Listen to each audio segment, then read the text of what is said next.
What's going on, guys? Welcome back to the channel. It's your boy Jimothy. Now, ladies and gents, what I thought I would do today is just a fun little deck for you guys, and the deck that I'm going to be profiling is Battlewasps. Now, Battlewasps, quite a fun deck, very budget. Basically what they do, they swarm the field and you basically go into your synchro monsters out of your extra deck. So without wasting any more time, ladies and gents, let's get straight into the deck profile. So first and foremost, we're starting with 3 Battlewasp Twin Bow the Attacker. So what Twin Bow allows you to do is during your main phase you can special summon this monster. You are actually locked into insect monsters from the extra deck for the rest of the turn, so you need to be careful of it, but it's basically a free special summon onto the field, hence why I run him at 3. It's kind of like your play starter realistically. So definitely 3 Twin Bow the Attacker. Next up we are playing triple Battlewasp Pin the Bullseye. So Pin is also a easy special summon, so if you control a Battlewasp monster you can special summon Pin straight onto the field, and what it allows you to do is do some burn damage, so 200 burn damage for each Pin the Battlewasp that you control. Useful effect, again, I just use him basically to be able to get a free special summon, get a free body on board basically. So yeah, triple Pin the Bullseye. Next we are playing triple Sting the Poison. So Sting the Poison is kind of like your searcher for the deck. So if it's if this card is special summon, you can add a Battlewasp monster from your deck to your hand. Simple as that. It's basically searcher of the deck. It's also a tuner, which is really interesting and basically something that we need to get our plays going, hence why I run it at 3. Next we are running double Battlewasp Dart the Hunter. Now Dart is basically, it's a battle trap. It's not the best. I basically run it mainly because it's another Battlewasp name and I want to see as many Battlewasps as possible if I'm going to go into the Battlewasp route. I do run a Wind Witch engine, which I'll go through in a moment, but what he allows you to do is when a Battlewasp monster you control destroys your opponent monster by battle, you can discard this card from your hand to the graveyard and you can inflict effect damage equal to that monster's attack. So not very useful, but I do run him at 2 just for the name. And next we are also running double Battlewasp Herbalist the Rapid Fire. So what he allows you to do is when he's normal summoned, you can special summon it's level 4 or lower, level 3 or lower Battlewasp from your graveyard onto your field. You are locked into insects, but yeah, it basically allows you to, it's kind of like Junk Synchron in effect, because you can then, it's a 1-card synchro and it's probably one of your only normal summons of the deck. So yeah, definitely Battlewasp Herbalist the Rapid Fire at 2. Next, for a bit of generic support, we are running triple and Centipede the Worm Warrior. Real easy special summon. Basically banish a insect monster from your graveyard and you can special summon this card onto the field. When it's special summoned, if it inflicts battle damage or destroys opponent's monster, you can send the top card of their deck to the graveyard. Very simple effect. Basically is an extender, really easy extender, hence why I'm running him at 3. Next, for a bit of a defensive play, we are running double Confronting the Sea. So basically what happens with this card is when a opponent's monster is special summoned from the extra deck, you can special summon this card from your hand onto the field. Obviously you're going to want to put it in defense position because it's got a high defense of 2500, so it's got a big behind, and it's unaffected by monster effects that target this card. So basically it's a bit of a defensive option, so you need a spell or a trap removal type effect or a non-targeting effect to get it off the field. It's good, can be a little bit of a defensive wall, especially if you go in second and your opponent just pops off with loads of plays. You can get this onto the field and then follow up with whatever you need to do. So yeah, definitely a 2 of it in my opinion, because this deck does suffer from big monsters, so to speak. Next we are running our Wind Witch engine. So these are basically to allow me to go into Crystal Wing Synchro Dragon. So triple Wind Witch Ice Spell. So if you control no monsters, you can special summon this onto the field. You can also special summon a you can also add a Wind Witch monster from your deck to your hand. which in turn, sorry, special summon from deck, which in turn is going to be your target, which is Wind Witch Icebow. So when Icebow is special summoned onto the field, it allows you to add a Wind Witch monster from your deck to your hand, which is going to be Wind Witch Snowbell. So if you can see the levels on these, ladies and gents, we've got level 3, whoops, put this around there. You got level 3, level 4, and a level 1. So in theory what happens is you special summon your Wind Witch Icebow, then you special summon your Wind Witch Glassbell, and then you special summon your Wind Witch Snowbell after you've synchro climbed using these two monsters, because you got level 7 synchro, you go into the level 7 synchro, the Wind Synchro, and then you synchro for Crystal and Synchro Dragon using your Wind Witch Snowbell. So really useful cards. It's a great engine, to be honest, allowing me to just go into it, and you're locked into wins when you special summon these, but most of our deck, extra deck, is win monsters anyway, so yeah, it works. And finally, for the generic support, I am running a high monster count, mainly because of the support that's needed. 1 reversible beetle and 1 dino wrestler Pancratops. He does not need any introduction, he's at 1 for a reason.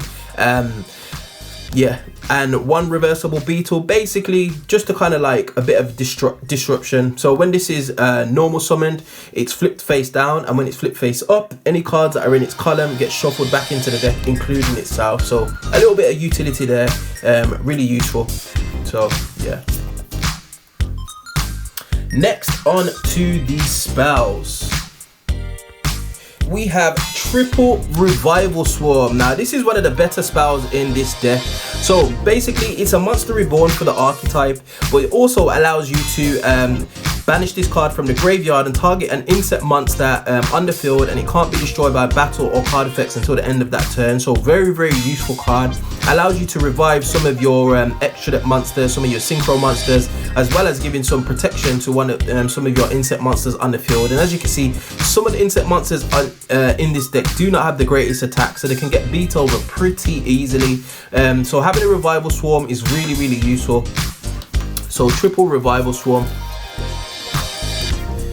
Next, we are running double summoning swarm. Now this is a bit of a recovery tool. I really like this card. So what it allows you to do is it allows you to special summon level 4 or lower Battlewasp monsters in your graveyard equal to the number of face-up monsters your opponent controls, and it allows you to go into any kind of your link plays. Really useful card, quite powerful actually, especially if you're facing a board of a 101 negates and you need to get bodies on board, even if it's just for a defensive play. Really useful. Next, we are also running double Verdant Sanctuary.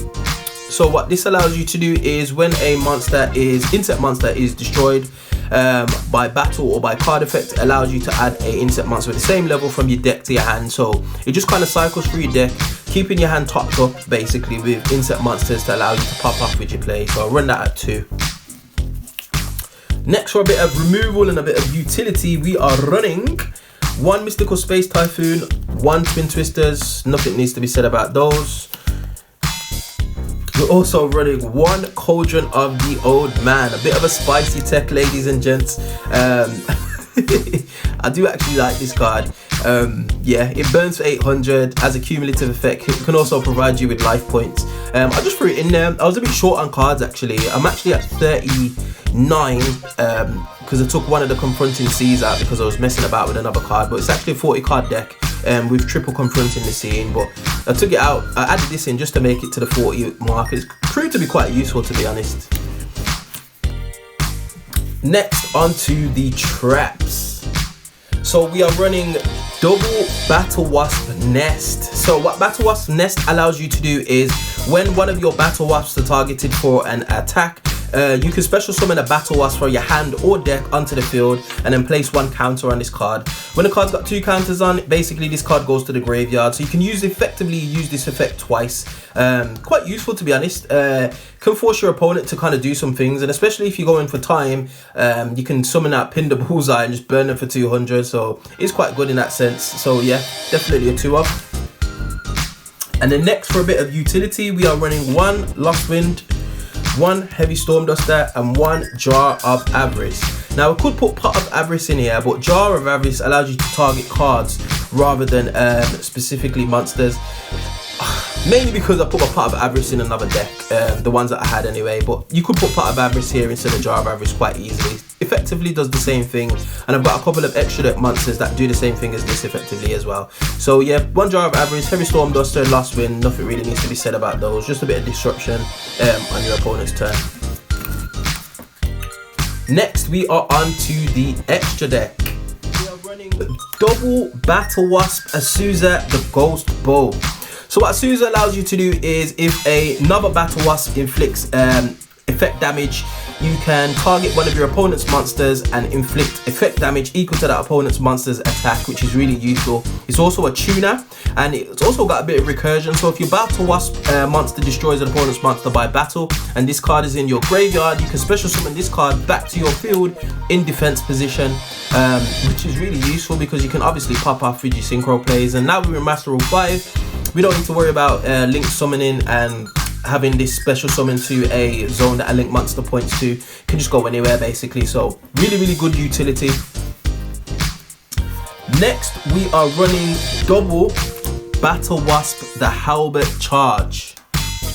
What Halberd the Charge allows you to do, if it's gonna battle a monster with a equal or higher attack, it reduces that monster's attack, and then when it inflicts battle damage, you can burn your opponent for 200 for each of the Battlewasp monsters you control on the field. So really useful in that sense. Again, we tend to synchro climb in this deck, and this is one of the ways to get into our bigger boss monster, which is kind of like our win condition. So yeah, double Battlewasp Halberd the Charge. Next we are running triple, give me a second, I need to pronounce this, Battlewasp Hammer the Conquering Bow. So this is somewhat of your OTK machine. So if this card is summoned using a synchro monster, what it allows you to do is make a second attack within the battle phase. So 2800, it's a big beat stick, and it can attack twice basically. It also has a couple of secondary effects. So one is, if your opponent hasn't taken any battle damage this turn, you can burn your opponent for 300 for the number of Battlewasps in your graveyard, which is absolutely crazy. If it manages to cause some battle damage to your opponent, it allows you to allows your opponent's monsters to lose 1000 attack and defense for the rest of that turn. So it allows your smaller Battlewasps to then beat over your opponent's monsters if they're low enough, obviously. So really useful. This is kind of like one that I tend to go in more so before I go into the bigger Battlewasp, which I'll show you right now. And finally, for the Battlewasp, we are running one Battlewasp Ballista the Armageddon. Now this Battlewasp is a beast of a machine, or should I say beast of an insect more so. So what this card does is, when it's synchro summoned, you can banish all the Battlewasp monsters from your graveyard, and what it does is it reduces your opponent's monster's attack and defense by 500 for each Battlewasp banished by this effect. It also does piercing damage, which is crazy because it's a 3000 beat stick. Also, on top of that, if this card is destroyed by your opponent's card, it gets sent to the graveyard. You can special summon 3 of your level 11 or lower Battlewasp monsters that were banished. So basically, you can bring back all the synchro material that you used to go into this card, which is absolutely crazy, and then they hit the field, allowing you to then continue with your plays. I have thought about running Battlewasp, the Ballista the Armageddon at 2, but I'm still undecided because I don't tend to go in it that much, because if you're going into it, basically you should be only summoning this if you know you've got game, or if you're trying to bait your opponent into doing something in order to get these 3 back onto the board. So really useful card, especially if you use the synchro climb mechanic to climb into it. It can be really useful. So yeah, this deck's all hollow, by the way, actually, which is interesting because it's a really budget deck. So yeah. Next we are running not one, but well, yes, one Seraph Papillion. So basically I threw this in just because it's a bit of a generic insect support. So what it allows you to do is, you can only use one effect per turn. So when it's link summoned, you can place a counter on this card for each insect monster used for its link summon. And then once per turn, you can remove a counter from this card to special summon a level 4 or lower insect monster from your graveyard. Not the best effect, it is kind of slow, but I'll just put it in there for some generic support. And basically mainly because I wanted to use this card, because I had it in my binder. I was thinking, what deck could I utilize this in? So it managed to fit in this deck, so hence why I put it in. I'm also running double, turn that around for you guys, Insecta Pico Felina. So she equips a insect monster from your deck to a card that you control to boost it, but the main effect that I use it for is when it's link summoned is you can target 3 insect monsters in your graveyard, shuffle them back into the deck and draw 1 card. So it's really good for cycling back some of your resources if you need it. Also, if you get stuck in any of your plays, for example, and you need a way to just basically get back on point with your opponent in terms of card advantage, you can go into Insecta Pico Felina. It is kind of like a mini part of average for insects basically, and hence why I run that. Next we have one Great Fly. Nothing really needs to be said about that. Insect support boosts wind monsters by 500 attack, and reduces earth monsters. It is just a bit of utility really. And we also run a Burrowload Dragon. Now if you didn't know, ladies and gents, it's very easy to spam monsters onto the board with this deck, because the majority of your deck is a special summon anyway. So Burrowload Dragon definitely outs things like Mekk-Knight Crusader, Abramax, any problematic monsters that you might come across. So yeah, definitely a Burrowload Dragon here. Also running one Wind Witch Winterbell. So this is the card that you needed to synchro climb into to go into your Crystal Wing Synchro Dragon, which is absolutely fantastic. Another boss monster for the deck, very hard to get rid of. Also, if this card is summoned using a synchro monster, with one of the monsters that synchro into it, it can't be destroyed by card effect. So it's a bit of a beat stick that kind of just stays around, so it's really useful in that sense. So yeah, definitely one Wind Witch Winterbell. And for my final spot, I put one Borrow Sword Dragon, which I have yet to own. It is actually underway, and that makes my 15 card extra deck up. So yeah. So ladies and gents, that is Battlewasps in effect. Very fun deck, not competitive whatsoever, but fun like I said. So let me know, ladies and gents, in the comments below. Would you make any changes? Would you include anything? Please let me know, because I'm always open to suggestions, and this deck is by no means a finished article. It is a fun deck, not something you could take too seriously, so yeah, it is what it is. But anyway, we find ourselves at the end of another video. As always, if you do like this content, be sure to like, share, subscribe, and I will definitely see you guys on the next video. Hope you enjoyed. Peace.